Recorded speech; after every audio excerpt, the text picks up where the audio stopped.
आज के इस वीडियो में हम लोग करने वाले हैं करंट इलेक्ट्रिसिटी का lecture number 3। Current electricity lecture number क्या है? 3 है। और आज के इस वीडियो में हम लोग टॉपिक पढ़ेंगे करंट डेंसिटी। करंट डेंसिटी सबसे पहले इसका डेफिनेशन देख लेते हैं। अमाउंट ऑफ करंट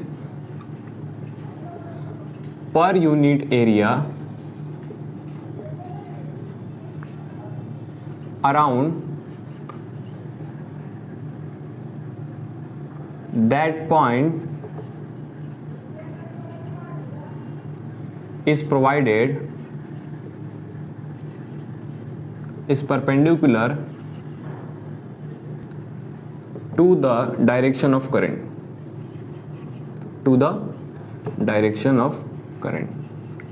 और ये जो हमारा चैप्टर है करंट इलेक्ट्रिसिटी, ये मैं संडे को ख़त्म कर दूंगा। भले ही स्टार्टिंग में थोड़ा स्लो चल रहा हूँ क्योंकि बेसिक्स आपके अच्छे हो जाएंगे, लेकिन संडे को मैं ये चैप्टर ख़त्म कर दूंगा। उसके बाद हम लोग स्टार्ट करेंगे मॉडर्न फिजिक्स। ठीक है, तो करंट डेंसिटी क्या होता है? Amount of current per unit area around that point is provided is perpendicular to the direction of current. इसको डायग्राम के हेल्प से समझते हैं।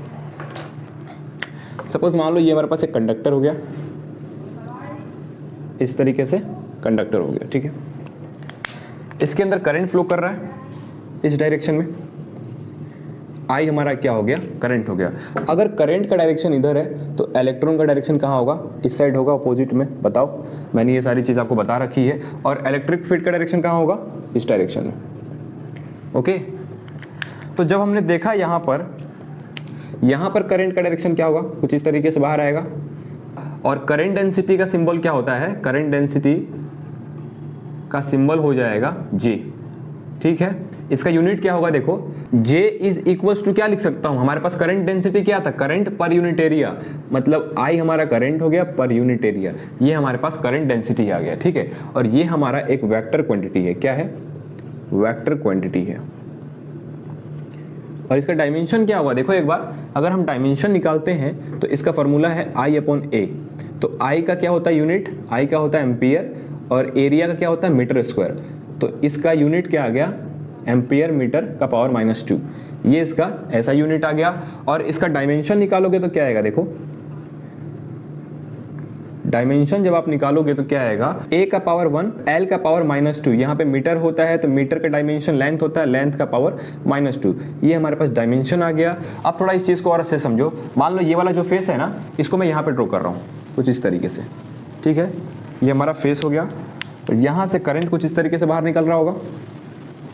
बताओ, निकल रहा होगा। अगर करंट यहाँ से डेल्टा I निकल रहा होगा और इसका जो एरिया है वो डेल्टा A है, तो इसका करंट डेंसिटी क्या हो जाएगा? मतलब एवरेज करंट डेंसिटी जब आप निकालोगे इसका, डेल्टा I/डेल्टा A। Change in current divide by change in area, ये हमारा क्या होगा? एवरेज डेंसिटी होगा। अगर इसके पास यूनिट डायरेक्शन है n कैप, तो उसको यहाँ पे लगा दो, n कैप इसका यूनिट डायरेक्शन हो गया। ऐसे ही सपोज मान लो इसी सरफेस में कुछ सिलेक्टेड एरिया में से, ये हमारे पास एरिया अगर DA है और इसके अंदर से जो करंट निकल रहा है वो DI है। क्या है? DI है, DI है। और इसका जो डायरेक्शन है वो हमारे पास n कैप है। तो इसका करंट डेंसिटी का फॉर्मूला क्या हो जाएगा? देखो, J is equals to DI/DA n cap.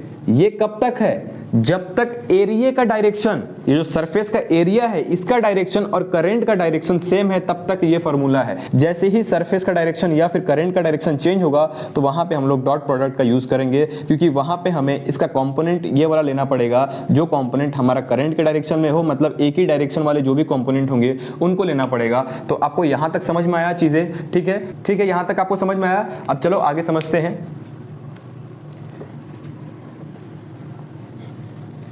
अब मैं आपको बताऊंगा, अगर करंट के डायरेक्शन या फिर सरफेस एरिया का डायरेक्शन चेंज करोगे तो करंट डेंसिटी की वैल्यू क्या होगी। सपोज मान लो कि ये मेरे पास एक कंडक्टर है, थोड़ा सा बड़ा बना रहा हूं कि आप सबको समझ में आ जाए। ओके, इसके अंदर से करंट फ्लो कर रहा है,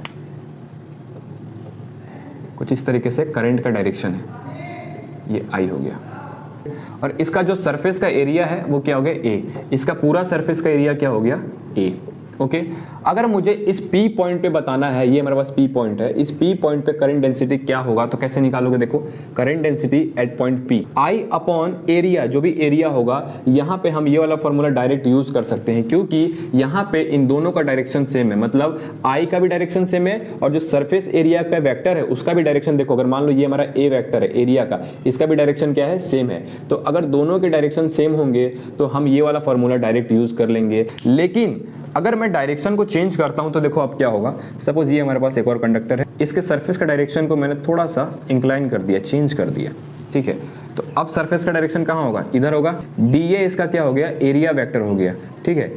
एरिया के वेक्टर का डायरेक्शन हो गया कि इस डायरेक्शन में इसका सरफेस एरिया, ठीक है।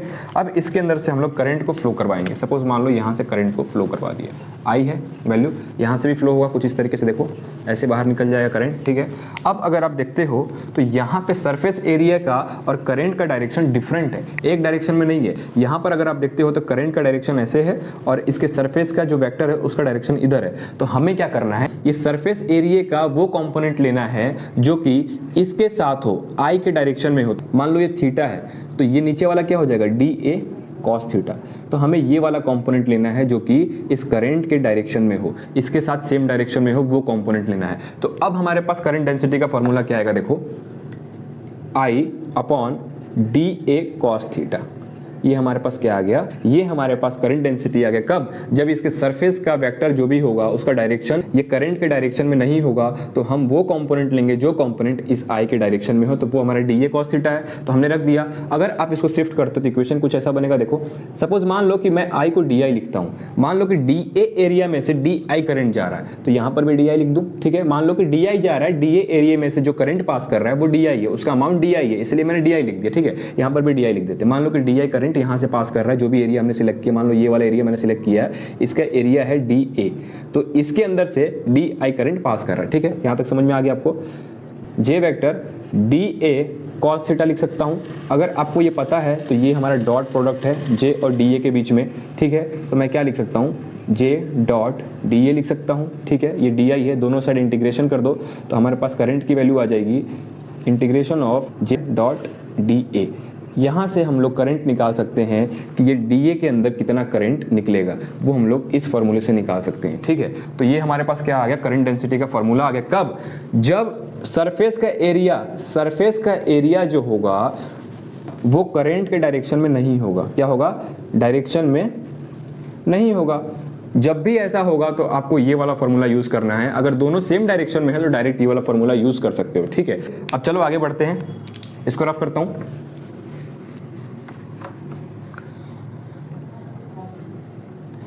बेसिक्स के ऊपर हम लोग अभी काम कर रहे हैं, इसलिए मैं ज़्यादा क्वेश्चन सॉल्व नहीं करवा रहा हूँ, क्योंकि इतने कंसेप्ट से हम लोग ज़्यादा अच्छे क्वेश्चन सॉल्व नहीं कर सकते। इसलिए जैसे ही हमारा कंसेप्ट सारा बेसिक क्लियर हो जाएगा उसके बाद अच्छे क्वेश्चंस लेके आऊँगा जिसके अंदर सारे कंसेप्ट क्लियर हो जाएंगे, ठीक है। आपको समझ में आया? करंट डेंसिटी का फॉर्मूला आया I अपॉन A, ठीक है। हम लोगों ने ओम्स लॉ में सीखा था V इक्वल्स टू IR। यहां से आप I की वैल्यू उठा के इसमें रखो, ठीक है। देखो क्या आएगा? I की वैल्यू अगर आप रखते हो तो V अपॉन R आ जाएगा, ऊपर रख दूं V अपॉन R, R नीचे आ गया, A इधर आ गया। इससे पहले वाले लेक्चर में हम लोगों ने ये पढ़ा था कि रेजिस्टेंस की वैल्यू होती है रो L बाय A। तो यहां से आप R की वैल्यू इसके अंदर यहाँ पे रखो तो क्या आएगा? देखो V upon rho L upon A into A, एक A से एक कैंसिल हो गया। क्या आया ऊपर? देखो V upon rho L, J की वैल्यू आ गई V अपॉन रो L। अगर आपने पढ़ा होगा तो V is equals to electric field into length होता है, ये चीज़ आपको पता है। ये चीज़ हमने इलेक्ट्रोस्टेट में ऑलरेडी सीख रखा है।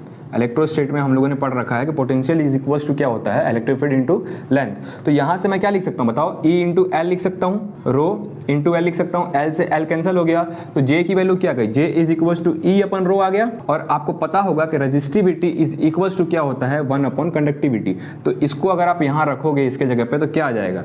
J is equals to rho E। तो ये भी बहुत इंपॉर्टेंट फार्मूला है। यहाँ पे आप लोग देख सकते हो, ये हमारे पास है कंडक्टिविटी, ये क्या है? कंडक्टिविटी है, ये इलेक्ट्रिक फील्ड है, और ये हमारे पास करंट डेंसिटी है। क्या है? Current density. ये बहुत इंपॉर्टेंट फार्मूला है। अब इस इक्वेशन को समझते हैं कि इसके अंदर क्या क्या चीज़ें पॉसिबल है और क्या क्या चीज़ें समझ में आती है, ठीक है। तो इसको मैं रफ कर रहा हूँ और लास्ट में इक्वेशन भी सॉल्व करेंगे जिससे आपको ये सारा कंसेप्ट समझ में आ जाए। तो हमारा क्या आया formula? J is equals to rho E। J is directly proportional to E है। इसका मतलब जैसे ही आप करंट डेंसिटी बढ़ाओगे वैसे ही इलेक्ट्रिक फील्ड बढ़ेगा, या फिर इलेक्ट्रिक फील्ड बढ़ाओगे तो करंट डेंसिटी बढ़ेगा। ये चीज समझ में आया। दूसरी पॉइंट ये है, direction of current density is same of electric field. इसका मतलब ये हुआ कि अगर इलेक्ट्रिक फील्ड का डायरेक्शन इधर है तो करंट डेंसिटी का भी डायरेक्शन इधर ही होगा। ठीक है, अब मुझे एक बात बताओ, ये हमारे पास एक छोटा सा कंडक्टर है कुछ इस तरीके से, और इसके अंदर करंट फ्लो कर रहा है I, और यहाँ भी फ्लो कर रहा है I। इसका एरिया A डैश है, इसका एरिया A डबल डैश है। तो अब मुझे ये बताओ कि करंट डेंसिटी कहाँ पे ज़्यादा होगा और कहाँ पे कम होगा, बताओ।